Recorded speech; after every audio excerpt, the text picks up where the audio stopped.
Okay. Great day today for Arizona football. I think right now we're number 2 in the Pac-12 in rankings. I think we're 30th in the nation at this moment. We still have a couple spots that I am expecting some good news on in the upcoming days or weeks. And I think that'll finish us at a spot where we all would be very proud of our program. Very proud of where we've gone. I would say Matt Doherty, who's our director of player personnel, has done an unbelievable job in getting this program in terms of recruiting to where I believe it needs to be. We've committed a lot of resources to our recruiting and personnel department. We have an outstanding group of guys over there and females over there that have done an amazing job on our official visits, on scheduling all of our coaches' travel. Our coaches have done an amazing job. The evaluation, the amount of work that goes into signing a class right now. Currently, we have 21 signed. Additionally, we probably will have another 5 to 10 preferred walk-ons that will join our program. And then I would assume there'll be a few more high school players and a few transfers. So all in all, looking to bring in a big group moving forward. I want to start by just saying in-state was a big part of what we wanted to get done, and I think we signed 4 really, really good players in-state. They were committed to us from the beginning for a long time. Grayson Stovall, Deuce Davis, Isaiah Johnson, and Tyler Powell, 4 guys that I believe will impact our program, both in the trenches, offensive line and defensive line, and then tight end who's got all the upside in the world. We'll go through the rest of the signees here with you guys, but I'd just say that all in all, this has been one heck of a day for Arizona football, and there's nothing that matters more than players. Coach Spurrier used to always say, how do you win on the road? You bring a good team. And we're going to continue to build this program with great players. Right now, it looks like we'll have somewhere between, we'll call it 10 to 12 players in the top 1,000. We have not had more than 6 in the last decade. We'll have somewhere in the range of being a top 1 or 2 class in the Pac-12. We haven't been there in the last 15 years. I think we are looking at a class right now that believes in what we're telling them. They believe in what our program is looking to establish. They did not evaluate us on our record this past season. They evaluated us on our track record over the history of all of our coaching tenures. All of us have coached a lot of great players and have had a lot of success coaching on the field. And with that, they believe in and they listen to that message, and they want to be a part of it. And that's been the coolest thing and the greatest part of our program. I turn over to Matt to just say a couple things about his role in building this. Matt and I worked together in 2011 and 12 at the University of Miami. We saw it firsthand what it needs to look like. We worked at Michigan together, and now here I think he's got a better feel than anybody when it comes to the recruiting landscape. Yeah, I appreciate it, and I'll try not to be long-winded other than just to say, I'm simply lucky enough to be the representative of a lot of people who put in a lot of time and a lot of incredibly hard work to get done what got done today and what is still in progress. And as Coach alluded to, we've got a lot of men and women downstairs who have executed their jobs with tremendous proficiency, and I'm just lucky to go to work with them every day. When we got here, obviously, the outlook was, I don't want to say bleak, but the aggression on the recruiting front could have been improved, and I think we set out to improve that and did so. The talent in terms of immediate impact, I guess that's yet to be seen. Sometimes you know what you're going to get as far as what the contribution is going to be from a player right out of the gate. Other times you're surprised. Other times you realize it's going to take a bit of development before that contribution really breaks through. But as far as this group is concerned today, we feel like the talent level has been ratcheted up pretty considerably. And we're not done yet. We won't be done at any point because then it's just on to the next crop. But as far as what we've done today and what we hope to accomplish before the end of today and into the coming days, I feel like we have taken an enormous step in the right direction under Coach Fisch's leadership, and there's more to come. Best I can say it. Question. Mike, how important was it to land commitment early on from Noah Pita, and then what role did he play in sort of being a Pied Piper for some other guys to follow? Yeah, so, first off, that group from Servite High School initially, and then as it kind of grew to all of Juice County, as we said, but all of Orange County and the Trinity League were all impacted by Noah's commitment, and Noah standing by his commitment throughout the entire year. Noah's been committed, I believe, April 4th, I think I saw something, or somewhere in that range, April or May, when he officially committed to us. I think it was April 4th. And with that time, Noah's picked up offer after offer, opportunity after opportunity, and all he did was just recruit for us. He's going to be a special player. I think anybody that watches film, anybody that knows what he's done, what they've done at Servite, they got to Servite, that group, and Servite hadn't beat Bosco in 10 years. They go ahead and beat Bosco. They haven't won the Trinity League or been really as competitive over a span of time until his class arrived. And what he and Kian and Jacob and others have done for Servite football has been tremendous. But for us to be able to get Noah first and then Kian made a change from his initial pick to where he then chose to come play for us. Kian having his dad who played at Desert Swarm, Noah and Kian's connection and combination has been tremendous. And then we go out there and watch those two guys play and see how good Jacob Manu is. And we said, we got to get that linebacker on our team as well. Next, Noah's now helping us there. And we're able to bring in the defensive MVP of the Trinity League, the offensive MVP of the Trinity League, okay, and then the first team all offensive player and Kian Burnett of the Trinity League all on one team. That then led to being able to sign a guy like Tai Tai from Mater Dei. And now his relationship with A, the Fafidas, B, the relationship with all of that community of Bosco, Mater Dei, Servite, and the competitions. They're like, hey, we want to be a part of what's going on over there. So now we're able to bring him into the mix, and now we've got those four guys, potentially others, in that league, and now you're really making an impact, and you're saying that league matters. And then when you get those guys, the next set of guys say, well, we want in.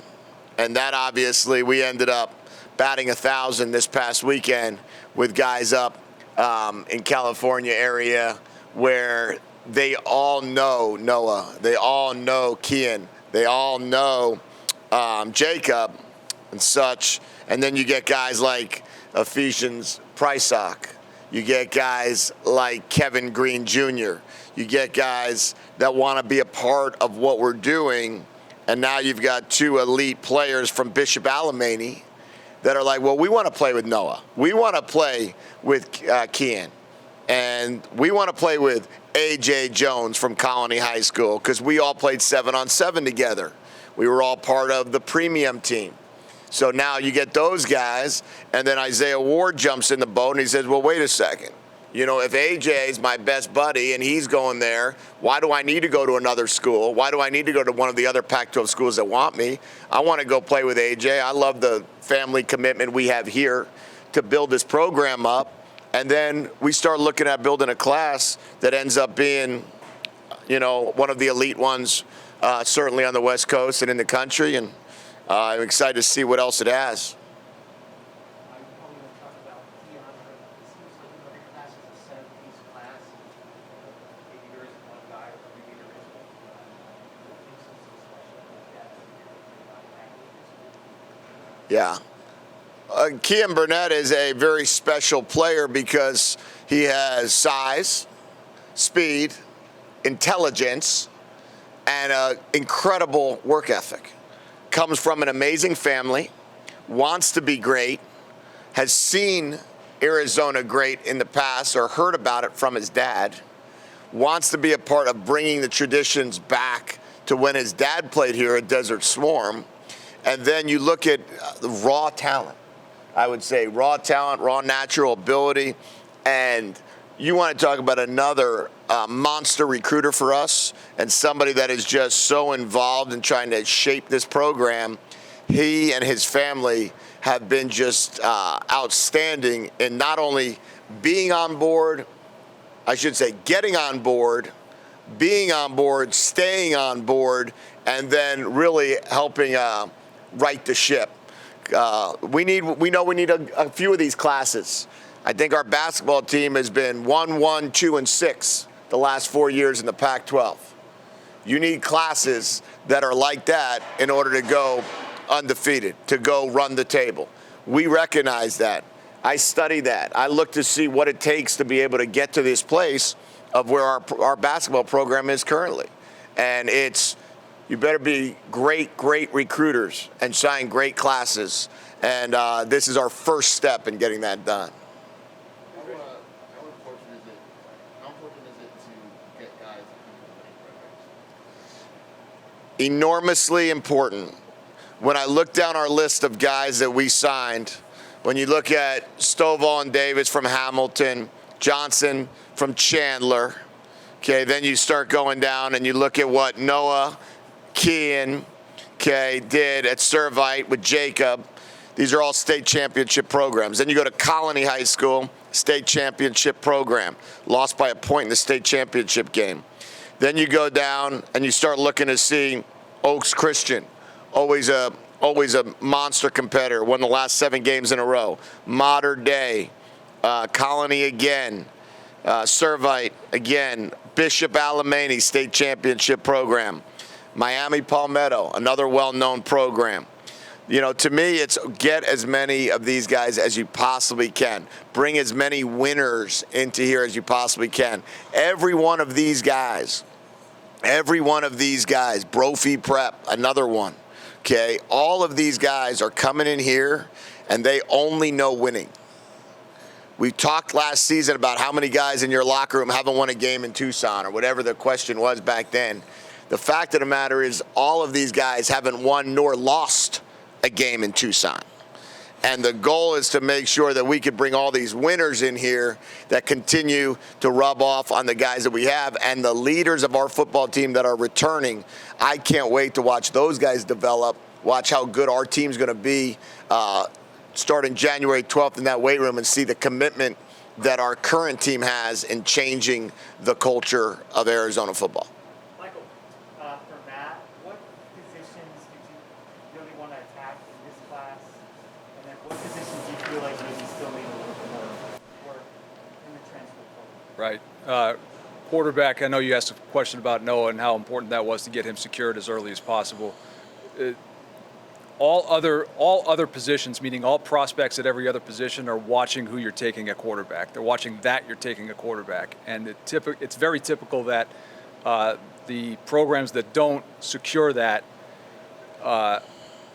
there just seems to be something wrong with that program in the eyes of the other players that you're trying to pursue. So I would say that first and foremost, I would be hard pressed to say, not to speak out of turn, coach, the quarterback will probably be the most important pursuit every single year for us in one way or another. But beyond that, just in executing what we're trying to get done as far as building this team in Coach Fisch's image, we want to be very line of scrimmage centric. And we knew you can't go wrong taking big athletic bodies up front and developing them into what you hope to be dominant players, quite frankly, but at the very least, a problem for your opposition in one context or another.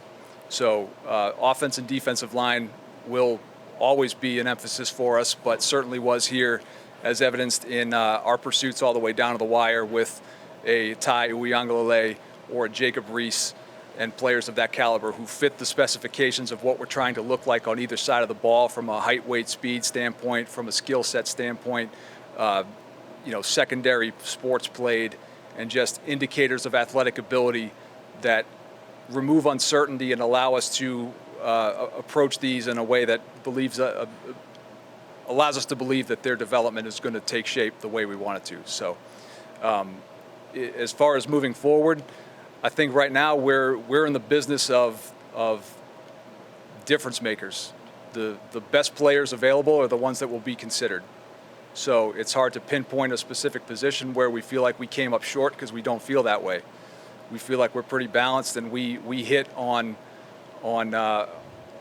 high value targets all the way across the board on either side of the ball in every phase. So we will evaluate what the market yields, and ultimately it will be Coach Fisch's call in terms of what we move on in the coming days and weeks. But the way things are structured now in college football, your roster's not going to be set at the end of signing day like it has been in years past.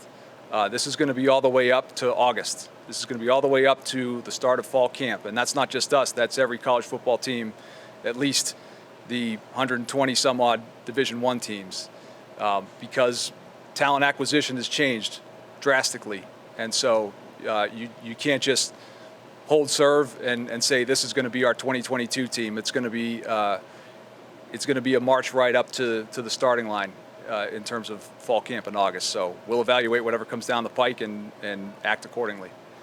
Greg, when you got here about a year ago and you had a chance to grasp the recruiting situation, did you have any kind of feeling of being overwhelmed?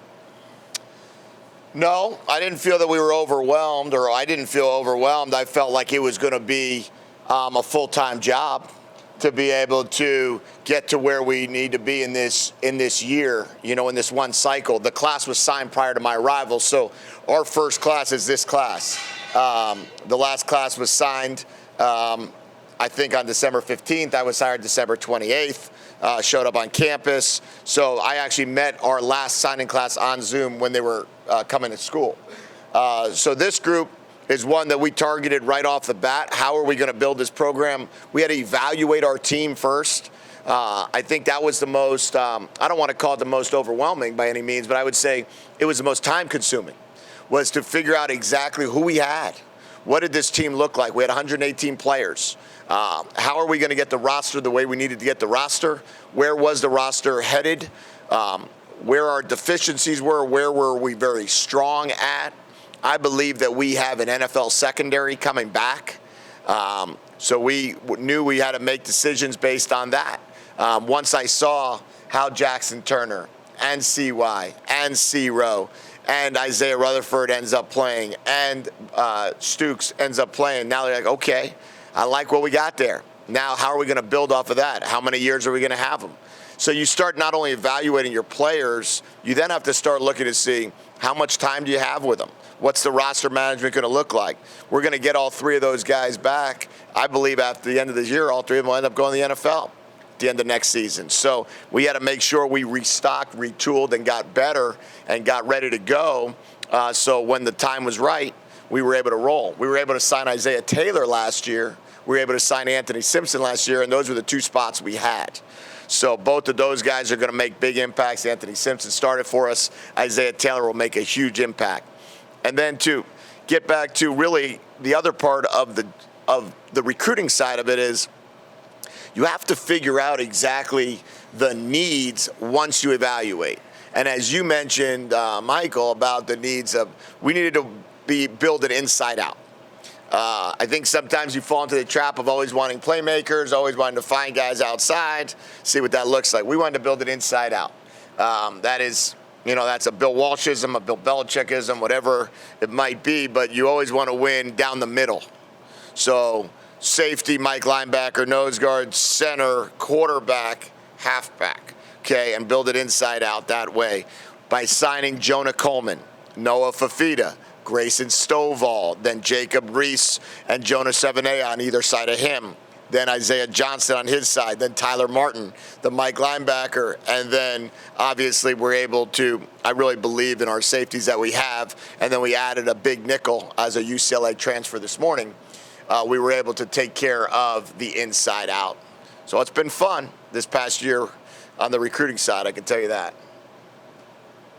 Alex, Given the amount of guys you signed today, how active do you expect to be in the transfer portal? I think we have the freedom here to be able to bring in maybe 7 to 10 players, if so needed. I don't know if we'll get that high. I know that will kind of be our roster freedom. What we end up doing with that, we'll take a peek at. We'll look at who we want to bring in. You start bringing in older guys, you got to figure out, are they going to play now?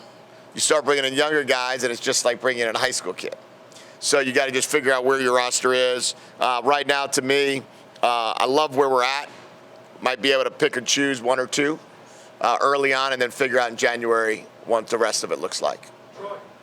With the offensive line going back to that, that you guys signed, was it a point of emphasis to get guys that are downhill aggressive runners? Because on paper, you seem like those kind of guys. Yes. It was a huge point of emphasis to bring in big, physical, strong, athletic men. Those guys, when you look at them, they're all over 300 pounds, or the 2 inside guards are, both Reese and Savanea. Grayson Stovall has been an unreal recruit for us. He's from a winning team. He's smart as can be. He's tough and strong. He's a center, and he's going to be a really good center for us. And when you look at the way these guys play, is we have to be able to run power schemes and gap schemes and run inside the tackles, and that downhill running game, you're allowed to be able to do that when you get guys like that.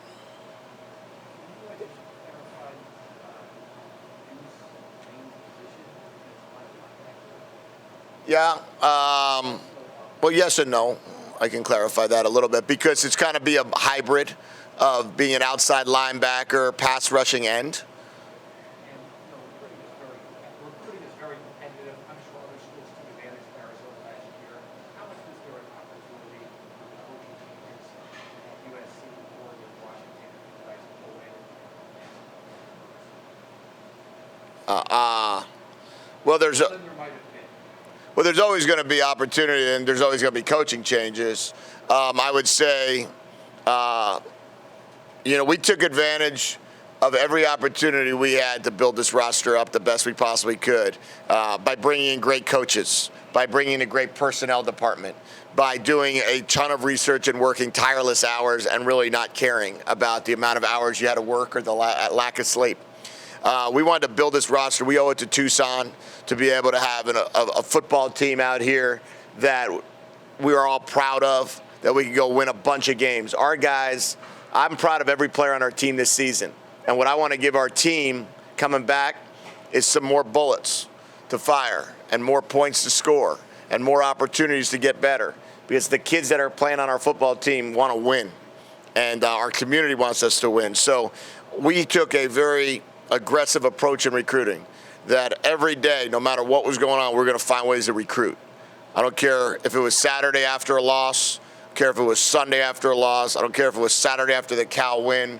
I don't care, whatever it was. We were never going to miss a day to recruit and to build this roster up. So whatever coaching changes happened, they happened. But we weren't going to stand pat and not let that become a priority for us. And then the second part of it with Deuce Lane is a huge part of our program. There's a huge get for University of Arizona. He's been committed to us.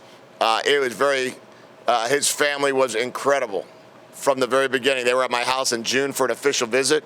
They committed to us. They came back at Desert Stars, I believe, and committed. That's right. And stayed committed. No matter what program came in, no matter if it was a team in the playoffs, no matter if it was a team that was a dominant force or not.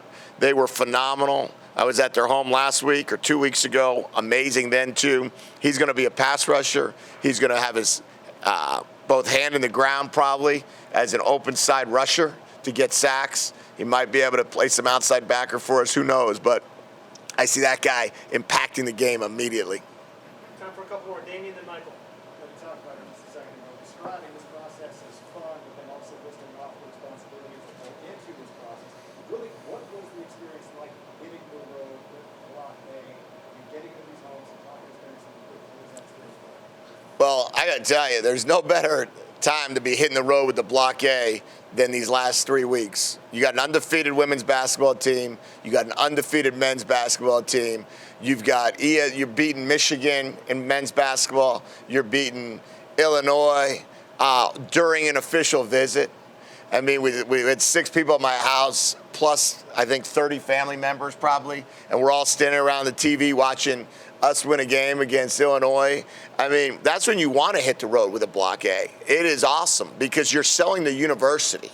You're able to sell what's going on here. And the best thing that we were able to tell every one of these families was, you see the energy, you see the passion, and you see what's going on at McHale, and you see our women's hoops teams are putting 7,000 or 10,000. I think I saw there were 7,000 people at the game the other day.